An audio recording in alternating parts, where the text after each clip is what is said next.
Bonjour à tous et à toutes, et merci d'avoir répondu présent et bienvenue à notre séance d'information pour le concours Startup des océans organisé par le Ocean Startup Project. J'aimerais également remercier ma collègue Natacha Leguet qui a eu la gentillesse de se joindre à nous pour m'assister dans la séance de questions qui aura lieu à la fin de la présentation et dans laquelle vous pourrez me faire part de vos interrogations et commentaires. Vous pouvez d'ailleurs déjà commencer à écrire les questions dans le chat ou bien lever la main à la fin de la présentation. Le concours Startup des océans, que vous avez pu voir en anglais sous le nom de Ocean Startup Challenge, est organisé par le Ocean Startup Project. Le concours en est à sa 3e édition et il a été conçu cette année spécialement pour accompagner et soutenir les fondateurs et les fondatrices de startups en phase de démarrage ou d'idéation qui sont engagés donc dans la résolution de problèmes auxquels ont été confrontés donc les différents secteurs de l'industrie maritime. Depuis sa création en 2020, l'Ocean Startup Project compte parmi ses réalisations donc le financement de startups à hauteur de 1,4 million de dollars. 43 équipes ont pu bénéficier donc de financement et d'accompagnement offerts par le Ocean Startup Project à travers le concours Startup des océans. Ces startups ont de leur côté eu un impact important en créant plus de 73 emplois à travers le Canada et ont reçu 7,5 millions de dollars en financement non dilutif, tout comme elles ont aussi réussi à lever des fonds de plus de 8,5 millions de dollars. C'est donc extrêmement satisfaisant de pouvoir être témoin de la croissance de ces compagnies depuis qu'elles travaillent avec nous. Pour cette année, il y aura un financement de 750 000 dollars qui sera disponible pour les startups qui développent des solutions innovantes dans les secteurs suivants de l'économie bleue. Ce sont des domaines porteurs que nous avons identifiés pour les innovations reliées au domaine maritime. Donc, on compte les pêcheries et aquaculture, les activités et le transport maritime, l'énergie extra-côtière, les bioressources marines, les forces navales et défense. Maintenant, je vais entrer avec vous dans le vif du sujet et quoi de mieux que de vous parler dans un premier temps des critères d'admissibilité. Donc, premièrement, les candidatures doivent être déposées par les fondateurs des startups. Les entreprises existantes doivent être en affaires depuis moins de 3 ans et avoir embauché moins de 5 employés à temps plein, ce qui rejoint le fait que nous nous concentrons vraiment à soutenir cette année les entreprises qui sont en phase de démarrage ou d'idéation. On est également à la recherche d'entreprises qui ont un niveau de maturité technologique de 4 ou moins, donc ce qu'on appelle le NMT ou le TRL en anglais. On se base pour cela sur l'échelle qui est donnée par le gouvernement canadien, que vous allez trouver en lien dans le chat à la fin de la présentation. À ce sujet, j'aimerais dire qu'on est très flexible dans la mesure où on comprend que vous pouvez avoir développé une technologie mais que votre niveau de commercialisation est encore précoce. Donc, si vous êtes entre un niveau de maturité technologique de 4 ou 5, vous pouvez nous contacter, on pourra discuter de votre admissibilité qui pourrait se situer dans un spectre entre le niveau de maturité d'affaires et le niveau de maturité technologique. Aussi, cette année, j'aimerais souligner que les lauréats des précédentes éditions ne sont pas admissibles. Vous ne pouvez donc pas participer à 2 éditions différentes du concours si vous en avez remporté une auparavant, car on aimerait vraiment identifier donc, de nouvelles startups. Les gagnants doivent être incorporés au Canada afin de pouvoir recevoir les fonds. Si ce n'est pas votre cas, ne vous inquiétez pas, vous pouvez toujours vous inscrire au concours et débuter votre processus d'incorporation.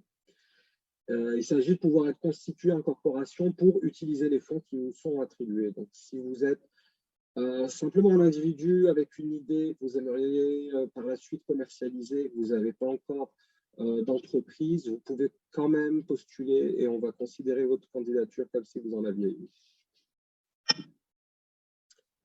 Pour ce qui est des candidatures et des candidats internationaux, le concours, il faut savoir qu'il est ouvert aux participants, quel que soit leur pays d'origine.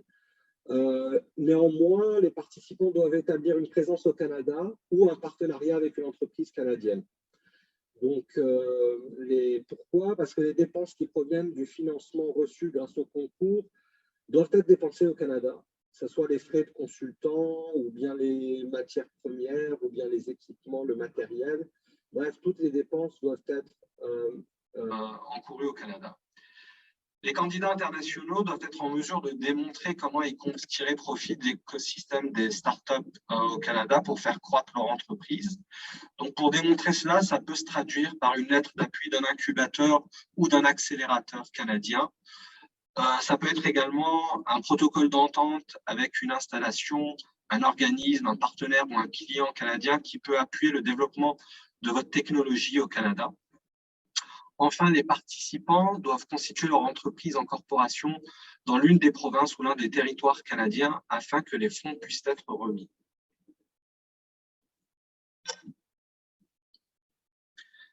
Maintenant, je vais vous parler des critères d'évaluation.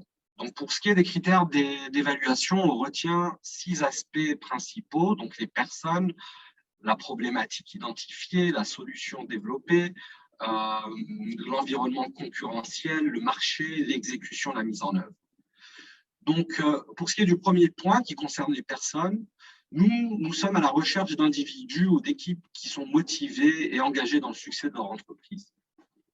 Donc, des points importants vont concerner les compétences et les qualifications des membres de l'équipe ou bien de l'individu qui dépose la candidature, l'expérience entrepreneuriale de l'individu ou bien des membres de son équipe. Autrement dit, c'est vraiment une section dans laquelle il ne va pas falloir faire preuve de modestie. Donc, on veut vraiment que vous montrez vos atouts, ce que vous apportez. La problématique, donc là, il s'agit donc d'un problème que vous avez clairement identifié auquel sont confrontés les futurs clients de votre entreprise. Si vous pouvez d'ailleurs inclure des informations qui permettent de quantifier le problème, donc combien de temps vous allez sauver ou le coût engendré par le problème, l'impact environnemental du problème, c'est autant de choses qui vont nous permettre de le quantifier. Si vous avez une idée également de la taille du marché, ça va être un grand plus dans votre candidature.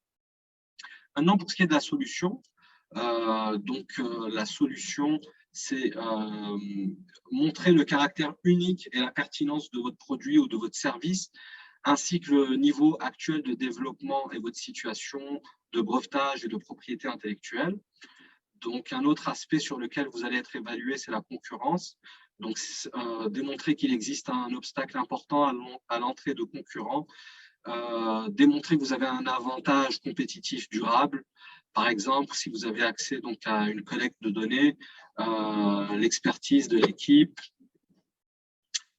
première entrée dans le marché, propriété intellectuelle, tout ça, ce sont des aspects qui permettent de mettre en avant votre avantage compétitif. Le marché, donc le marché, il faut montrer que vous ciblez un marché international qui est vaste et en croissance et que vous devez démontrer aussi une bonne connaissance des besoins de vos clients. Pour ce qui est de la mise en œuvre, donc la mise en œuvre et l'exécution, c'est de mettre en place et de nous démontrer que vous avez un plan crédible pour atteindre vos objectifs, pour atteindre les étapes clés fondamentales pour les 6 ou 12 prochains mois.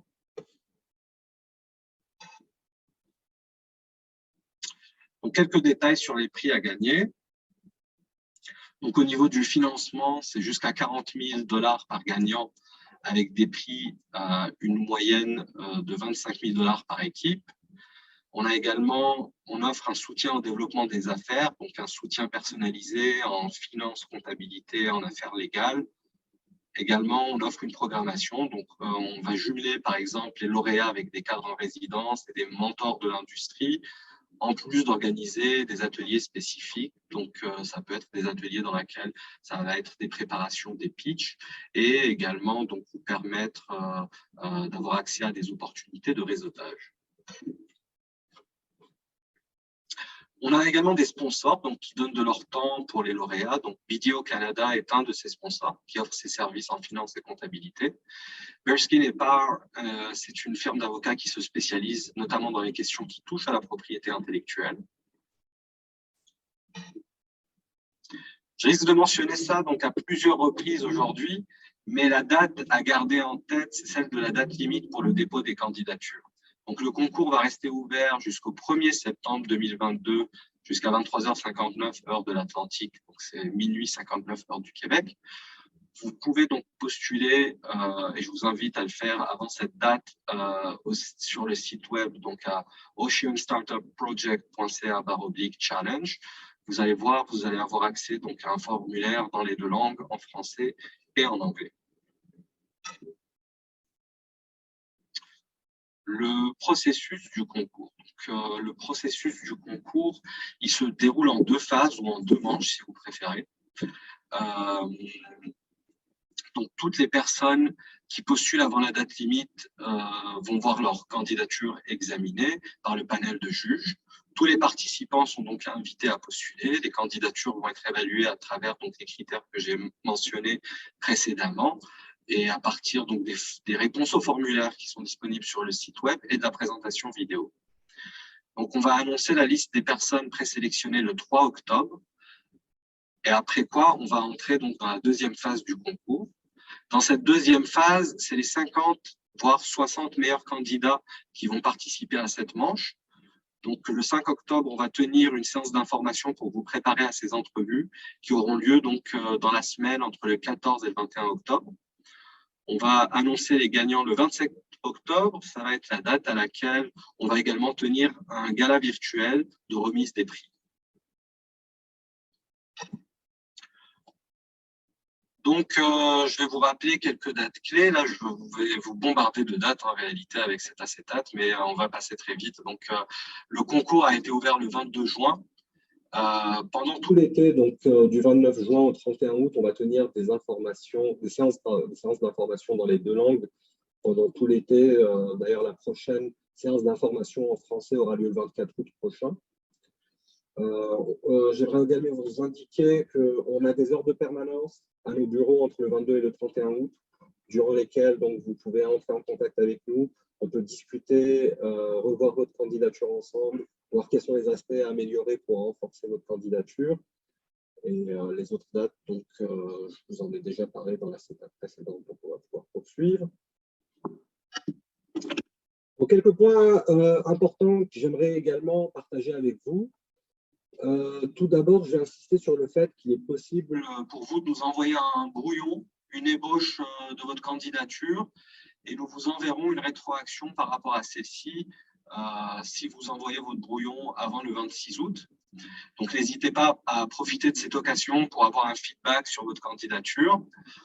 D'un point de vue du financement, le financement il va être fourni aux gagnants sous la forme de remboursement de réclamation de frais. Donc, ça signifie que nous allons identifier avec vous des jalons et des étapes que votre entreprise va devoir franchir. Et le financement sera réservé à l'atteinte de ces objectifs. Donc, par exemple, le salaire du fondateur ne va pas pouvoir faire partie des frais remboursables. Également, pour mieux gérer les attentes à ce niveau, il faut s'attendre à un délai de 30 jours ouvrables suivant le dépôt d'une réclamation complète pour être remboursée. Et ces dépenses doivent être soumises donc, avant le 17 mars 2023.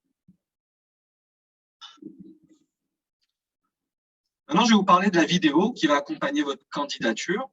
Donc, le but pour nous, c'est vraiment de mieux apprendre à vous connaître, d'avoir une meilleure idée de ce qui vous motive, vous et votre équipe, parce qu'on est à la recherche de personnes qui sont ambitieuses et passionnées. Vous devez donc répondre à la question en 1 minute ou 2. Cette question consiste à nous expliquer pourquoi vous êtes la personne idéale en mesure de résoudre le problème que vous avez identifié. Donc, les points que vous devez aborder dans la vidéo, ça va inclure le domaine d'expérience que vous possédez, votre spécialisation, combien de temps vous investissez dans l'entreprise, comment sont répartis les rôles et les responsabilités au sein de l'équipe. Donc, s'il y a des fondateurs, nous mentionnez quels sont leurs rôles, pourquoi vous pensez que votre équipe a de l'ambition, s'il existe des lacunes en termes de compétences dans votre équipe aussi, vous pouvez nous le dire. Quelles sont les sources de motivation qui vous encouragent à résoudre le problème. Tout ça, c'est des points qui vont faire en sorte que votre vidéo sera complète et qui va nous permettre de mieux vous connaître. Pour ce qui est de la technique, de l'aspect technique de la vidéo, là, on ne s'attend pas à ce que vous vous enregistrez dans un studio. Donc, à partir de votre téléphone ou en vous bookant un Zoom call, vous pouvez enregistrer la vidéo. Il faut juste vous assurer que vous avez un bon microphone et une bonne lumière, et ça devrait faire l'affaire. Donc, dernier petit point, dernières petites astuces dont j'aimerais vous parler. Le premier point, j'ai envie de vous dire, c'est télécharger la trousse d'informations qui est disponible sur le site web. Lisez-la bien. Il y a une liste de questions qui est disponible dans les annexes. Vous pouvez y répondre dans un document Word. Je vous invite vraiment à le faire. Pourquoi? Parce que dans le site, notre formulaire ne permet pas de sauvegarder les réponses et d'y revenir par la suite. Donc, en plus, l'avantage de faire cet exercice, c'est qu'une fois que vous avez répondu à ces questions dans le document Word, vous pouvez nous les envoyer comme brouillon, comme ébauche, et à ce moment-là, on peut, avec vous, donc vous donner un feedback, revoir les points peut-être qu'il faut améliorer. Également, la communication, ça c'est très important, donc essayez de communiquer clairement sur vos points forts, pourquoi vous êtes la personne la mieux placée pour résoudre le problème. Essayez de nous démontrer votre connaissance des enjeux rencontrés par les clients. Indiquez par exemple si vous avez fait une étude de marché, ça renforce la candidature.